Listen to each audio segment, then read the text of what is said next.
Good afternoon, everyone. This is Self Education, and today this is an economic warning. This is no longer a watch or advisory. I'm issuing an economic warning. Um, I've been telling people for a long time now. And again, these things take time in the economy, but I think you need to. Now's the time to start bracing yourself for impact.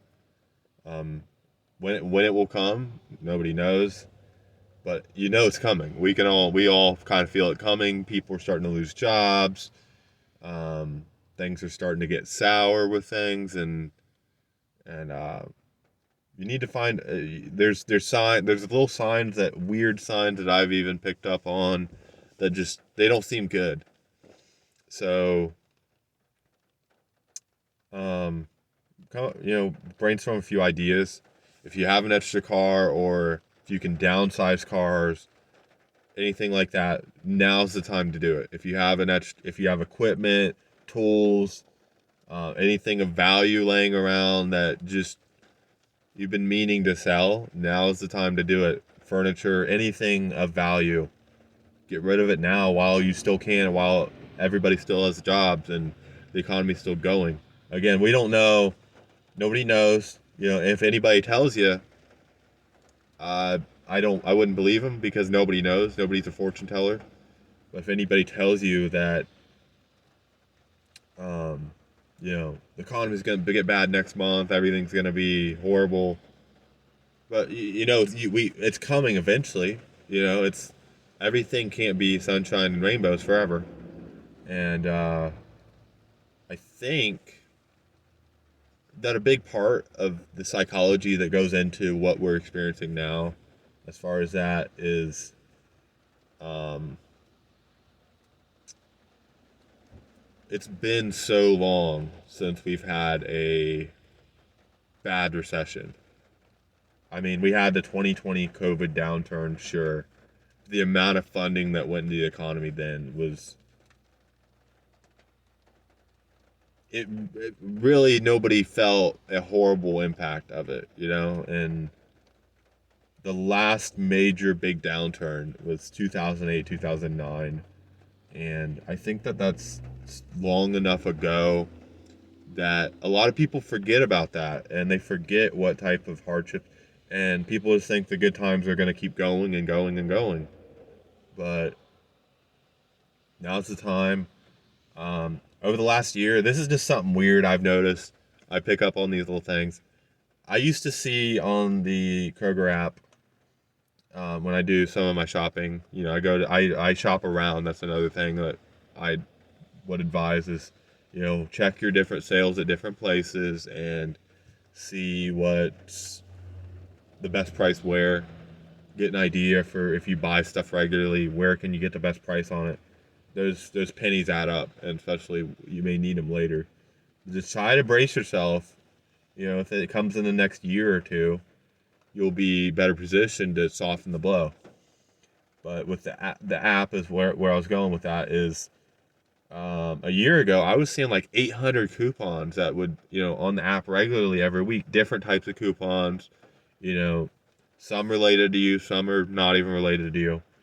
And then about 6 months ago, it went down to like 500. And then a month ago, I seen it was down to 300. And then last week when I looked, it was at 204 coupons. And these retailers are just not offering, as they want people to pay full price for their things. And that's just a sign that, the that business is not doing well. It's starting to have issues. And again, we can't predict when that'll happen, but it's happening, right? So, um, and then another thing, and I don't know. I just noticed little tags in my area on cars. I'm seeing a lot more tags that are expired. And again, comment about the coupons, if you know anything about it. Just comment about that, or the tags, your registration with the cars. They stick them on the license plates. I'm seeing a lot more that are expired, more than normally would. And again, I just pay attention to little details like that sometimes. And to comment again if maybe if you're one of those person, obviously um, don't I don't incriminate yourself, whatever. But if you're one of those people, if you know somebody that has expired tags, what's up with that? Why am I starting to see so many expired tags on cars? Depending on where you are, I don't know, 50, $100, 150 a year for tags for a car. I mean, so you can, so it's legally registered and everything. But what's up with that? I mean, just give me your thoughts on that. I'd like to hear what you have to say about that one too. So this is just my warning. Brace for impact. Do what you can. Times might not get better. It might be longer. If we do have a downturn, it might not pick up back quick. But it's been so long since we've had a big downturn that a lot of people forget. I mean, it's been, what, 15, 16 years since the last major downturn. And then before that, you had to go all the way back to like 2000 .com bubble. So like, and some of those recessions didn't impact everybody the same way. I mean, if you go back even before that, you had like a small, downturn in the early 90s, like 93, 94, but it really wasn't that 92, 93, 94. But it really wasn't a big downturn all the way before that. You have to go all the way back to 1980 and 1982. And like when I talk to people, that was the last time we had a really big downturn. So, I mean, maybe this time it's different, but again, those are always the last, the famous last words of when things are looking too good, take shelter. Those are always last words of this time it's different. That's the the sign that every time that's said that things are gonna get worse. But I mean, we're starting to see the layoffs. That's usually the last bend in the economy that breaks. When you look at the yield curve, which if you don't understand, the yield curve is the amount of debt that's loaned out by the government, by individuals. When you look at that, it usually is supposed to slope upwards in a gradual manner.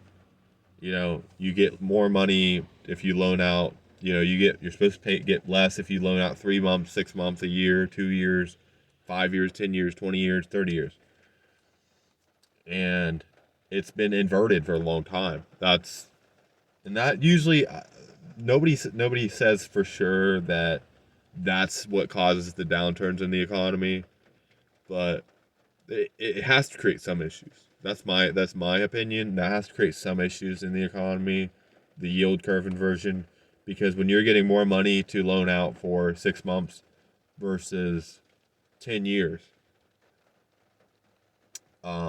that's not healthy for the growth and something that catches up to itself.